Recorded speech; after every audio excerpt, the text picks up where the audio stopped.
Францын Poma Group нь нийслэлийн яармгарцтаас үнэр хороолол чиглэлд хэрэгжиж байгаа дүүжин замын тээвэр төслийн санхүүжилт, барилга угсралтын ажлыг хариуцж байна.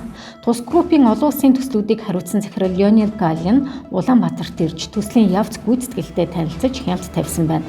Poma Group-ийн зүгээс хамгийн чухал найдвартай, бүтээмжтэй дүүжин замын тээврийн системийг ашиглалтанд оруулахыг зорж байгаагаа тодтогч байна.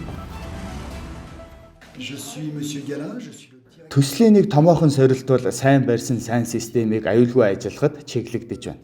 Цаашид сайн менежментээр ажиллахгүй бол тухайн бүтээн байгуулалт нь зэв болоод л үлдэнэ. Тиймээс ноу хауг нутгийн иргэд буюу монголчуудад дамжуулах, сургах, засвар үйлчилгээг тогтмол хийх, түүнийг зохион байгуулах, хэрхэн менеж хийхийг давхар бодлогоор хэрэгжүүлэхийг зорж байгаа юм. Дүүжин замын тээврийн системийг бид барьцдаг. Гэтэл хүмүүс ашиглахгүй бол ямар харамсалтай билээ. Тэгэхээр Poma Group-ийн үндсэн зорилго нь системийг барьцгаад явах биш. Улаанбаатарт урт удаан хугацаанд энэ системийг ажилуулахын тулд нийслэлтэй нэгт хамтарч, сургалт, үйл ажиллагаа, засвар үйлчилгээний чиглэлд хамтран ажиллана. Түүнчлэн төслийн амжилтын гол түлхүүр нь ашиглалт байдаг. Хүмүүс дүүжин замын тээврийн системээр сэтгэл ханамжтай үйлчлүүлэх нь тэрхүү төслийн хамгийн том үр дүн гэж ойлгох хэрэгтэй.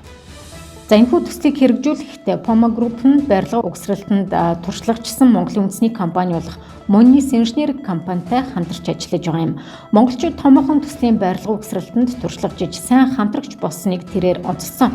Энэ жил барилга угсралтын ажлыг эхэж богино хугацаанд төслийнхөө дийлэнхийг хийж чадсан учраас эрхчил олон нийтэд системээ нэхэд бэлэн гэсэн итгэл дүүрэн байгаагаа ноён Лионел Галлин тодтогсон юм.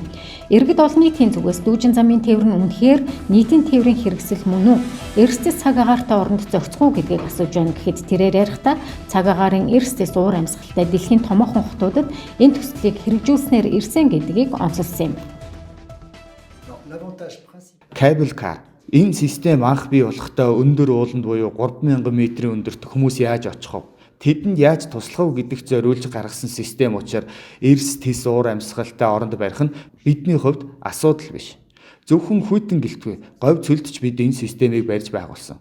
Өнөөдрийн байдлаар Poma Group нь 35-аас 40 төсөл зэрэг удирдан хэрэгжүүлж байна. Тодорхойлбол 3 салбарт хэрэгжиж байгаа. Нэгдүгээрт нь уулын спортын цанын чиглэлээр, хоёрдугаарт аялал жуулчлалын чиглэлд, гуравдугаарт нийтийн тээвэрт дүүжин замын тээврийг нэвтрүүлж байна. Миний хариуцах ажил бол том хотуудын нийтийн тээврийн систем Cable car-ыг нэвтрүүлэхэд чиглэдэг. Дэлхийн томоохон хотууд нийтийн тээвэртэй сүүлийн 20 жил дүүжин замын тээврийг нэвтрүүлж байгаа юм байна. Байгалийн хүчин зүйлс саадыг даван туулахад хамгийн хялбар дүт систем болсныг Лионел Галлин захирал ярьж байна. Мөн дүүжин замын тээврийг бусад мега төслүүдтэй харьцуулбал бүтээн байгуулалтын хугацаа нь маш богинохон буюу дунджаар 18-аас 24 сар байдаг төдийгүй үнэмшлийн хувьд дэд бүтцийн болон нийтийн тээврийн төслөөс 5-6 дахин хямд байдгаараа давуу талтай юм байна.